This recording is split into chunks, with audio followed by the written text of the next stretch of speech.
আমার গল্প কবিতার চ্যানেলে সকল শ্রোতা বন্ধুদের স্বাগত। আমি আজকে বিভূতিভূষণ বন্দ্যোপাধ্যায়ের লেখা একটি অসাধারণ ছোট গল্প নিয়ে চলে এসেছি। গল্পের নাম সই। শুনতে থাকুন। দুপুরে বাসায় শুয়ে আছি, এমন সময়ে উচ্ছ্বলিত খুশি ও প্রচুর তরল হাস্যমিশ্রিত তরুণ কণ্ঠস্বরে শুনিতে পাইলাম, ও সই, শৈল, কেমন আছো? ও সই। পাশের ঘর হইতে আমার ভগ্নী, বিধবা, বয়স 30-এর বেশি, হাসির সুরেই বলিল, এসো সই, এসো, বসো, কি ভাগ্যি যে এ পথে এলে। এই তোমার সয়া হাট করতে এলো, নতুন গুড়ের পাটালি সের দুই করেল, আজ বেনবেলা, ছোট ছেলেটার আবার জ্বর আর সর্দি, তাই তোমার সয়াকে হাটে পাঠালাম। আমি বলি, সইয়ের সঙ্গে কতদিন দেখা হয়নি, ছেলেকে নিয়ে আর হাটের ভিতর ভিড়ের মধ্যে কনে যাব, সইয়ের বাড়ি একটু বসি। কথার ভঙ্গিতে মনে হইল দুলে কি বাগদিদের মেয়ে। আমার বোনের সহিত সই পাতানো তাহার পক্ষে আশ্চর্য নয়, কারণ তাহারও শ্বশুরবাড়ি নিকটবর্তী এক পল্লী গ্রামেই। ছেলে মেয়ের লেখাপড়ার সুবিধার জন্য শহরের বাসায় থাকে। দুপুরের ঘুম নষ্ট হইল। বোনের নবাগতা সঙ্গীতটি লেখাপড়া ভালো করিয়া শিখিলে অ্যানিবেশান্ত হইতে পারিত। মুখের তাহার বিরাম নাই, অনবরত বকিয়া যাইতেছে এবং কথার ফাঁকে ফাঁকে মাঝে মাঝে ছেদ স্বরূপ বলিতেছে, সই, একটা পান দেবা? দোকটা খাও না? তা দে, একটা এমনি পান দা। ও হাবলা, এই তোর সেই সইমা, চিনতে পারলি? হ্যাঁ রে বোকা ছোড়া, গড় করলিনি সইমাকে, নে, পায়ের ধুলো আর নিতে হবে না, এমনি গড় কর। পান খাইয়া সে আবার শুরু করিল, ঘরের কত ভাড়া দাও? হ্যাঁ সই, 13 টাকা। ও মা, কনে যাব? তা কি দরকার তোমার শহরে এত টাকা খরচ করে থাকবার? হ্যাঁ সই, দিব্যি তোমার ঘরটা বাড়িটা রয়েছে গ্রামে, আম কাঁঠাল গাছগুলো দেখা বানে নষ্ট হয়ে যাবে। নেও সই, মেয়ে যেন তোমার চাকুরি করে নিয়ে খাওয়াবে, লেখাপড়া শিখে, হি হি হি বলিয়া সে হাসিয়া লুটাইয়া পড়ে। আর কি, আমার শোবার ঘরের বাহিরের রোয়াকে তাহার হাসি ও বক্তৃতা চলিতেছে।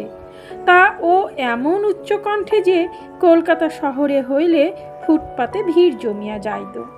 আমি একে কাল রাত্রে মশার উপদ্রবে তেমন ঘুমাইতে পারি নাই। এমন বিপদও আসিয়া জোটে, আর জুটিল ঠিক কিনা দুপুরবেলাতেই। ছোট বাসা, অন্য কোনো ঘরও নাই যে সেখানে গিয়া ঘুমাই। ও সই, ছেলেটাকে একটু জল দা দেখিনি, অনেকক্ষণ থেকে খাবে বলছে। তা ওর আবার লজ্জা দেখলে হয়ে আসে, জল চাবি তোর সইমার কাছে, আর আবার লজ্জা দেখ না ছেলে। আমার বোন জল আনিতে ঘরের মধ্যে ঢুকিল। সে চুপি চুপি তাহার ছেলেকে আশ্বাসের সুরে বলিতে শুনিলাম, তোর সইমা কি তোরে এমনি জল দেবে? কিছু খাতি দেবে অখন দেখিস, দেখি পেটটা পড়ে রয়েছে।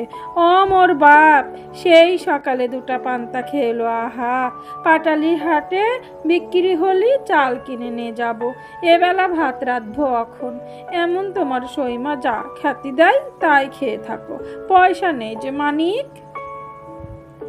এই সময় আমার বোন জল এবং বোধহয় বাটিতে একটু গুড় লইয়া রোয়াকে গিয়া উপস্থিত হইল, কারণ শুনিলাম সে ছেলেটিকে বলিতেছে, নে হাবলা, হাত পাত, গুড়টা খেয়ে জল খা, শুধু জল খেতে নেই।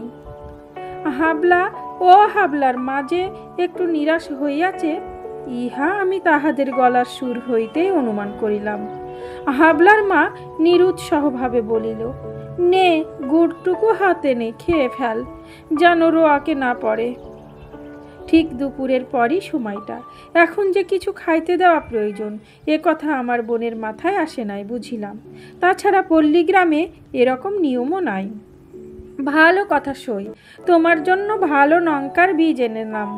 এই মোর আঁচলে বাঁধা ছিল, তা রাস্তার মাঝখানে কোথায় পড়ে গিয়েছে। বাসায় জায়গা আছে গাছপালা দেবার, আসছে হাটবারে আবার নিয়ে আসবো। এই সময়ে আমার ছোট ভাগ্নে স্কুল হইতে ফিরিল। টিফিনের ছুটি হইয়াছে। সে সকালে খাইয়া যাইতে পারে নাই বলিয়া ভাত খাইতে আসিয়াছে। ও টুলু, চিনতে পারো তোমার সই মারে? হি হি হি। ও মা, ছেলে এরই মধ্যে কত বড় হয়ে গিয়েছে মাথায়। গায়ে এটা কি জামা? বেশ জামাটা। আমার ভাগিনীও এই বয়সেই একটু চালবাজ। গ্রাম হইতে আগত এই সইমাকে দেখিয়া সে যে খুব খুশি হইয়া উঠিয়াছে, এমন কোনো লক্ষণ তাহার ব্যবহারে প্রকাশ পাইল না। তাহার সইমা বলিল, বেশ জামাটা টুলুর গায়ে। টুলুর আর কোনো ঘেরা কাটা জামা টামা নেয়? হ্যাঁ সই, ছেলেটা এই শীতি আদুর গায়ে থাকে। তোমায় সয়া এবার অসুখে পড়ে গাছ কাটতে পারেনি। মোটে 10টা গাছে যা রস হয় তাই জাল দিয়ে সের আড়াই পাটালি হয়। হাটরা হাটে পাটালির দর নাই, তার ওপর 6 পয়সা 8 পয়সা স্যার। ওই থেকে চাল ডাল, ওই থেকে সব। গাছের আবার খাজনা আছে। ছেলেটাকে একখানা দোলাই কিনে দেব ভাবছি, আজ 3 হাটে। কোত্থে দেয় বলো দিকিনি সই? কি রে কি? হু, ছেলের আবার আবদার দেখো না। আমার বোন বলিল, কি বলছে হাবুল? ওর কথা বাদ দাস। ওই রাস্তা দিয়ে ওই যে মিনসে চিনির কি বলে ওগুলো? হাবুল বলিল, গোলাপ ছড়ি। তার যেই ছড়ি হোক, ওই ওকে কিনে দিতে হবে। না, ও খায় না কি ছড়ি, গোলাপ ছড়ি। হি হি, নাম দেখো না, গোলাপ ছড়ি। আমার ভাগ্নের দৃষ্টিও বোধ হয় ইতিমধ্যে গোলাপ ছড়ির দিকে পড়িয়াছিল। সে ছুটিয়া গিয়া ফিরিওয়ালাকে ডাকিয়া আনিল। ও আমায় শটান আসিয়া বলিল, গোলাপ ছড়ি কিনবো মামা, পয়সা দাও। বোধ হইল হাবুলও কিছু ভাগ পাইয়াছে, কারণ একটু পরেই হাবুলের মায়ের খুশি ভরা গলার সুর শুনিতে পাইলাম। নেও, হলো তো? কেমন? বেশ মিষ্টি। খাও, পাটালির চেয়ে কি বেশি মিষ্টি? দেখি, দে তো একটু গালে দিয়ে। কি জানি, এসব কখনো দেখিওনি চক্ষে। একটু পরে টুলুকে ভাত দিতে তাহার মা রান্নাঘরে চলিয়া গেল। সেই সময় শুনিলাম হাবুল নাকি সুরে বলিতেছে, না মা, আর তোমারে দেব না, আমি তবে কি খাবো? হাবুলের মা তাহার সইকে আর পাইল না, কারণ ছেলেকে খাওয়াইয়া স্কুলে পাঠাইয়া দিয়া নিজের ঘরের মধ্যে বিছানায় শুইয়া পড়িয়াছে।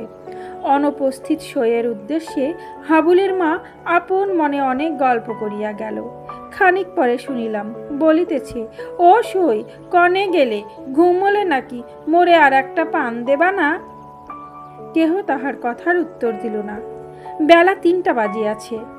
আমি বেড়াইতে বাহির হইয়াছি। গিয়া দেখি অতি মলিন শাড়ি পরনে এক 22-23 বছরের কালো কালো মেয়ে একটা চুপড়ি পাশে রাখিয়া ঠিক বৈঠার কাছে বসিয়া আছে। তার ছেলেটিও কাছে বসিয়া তখনও গোলাপ ছড়ি চুষিতেছে। আমাকে দেখিয়া মেয়েটি থতমত খাইয়া মাথায় ঘোমটা তুলিয়া দিল।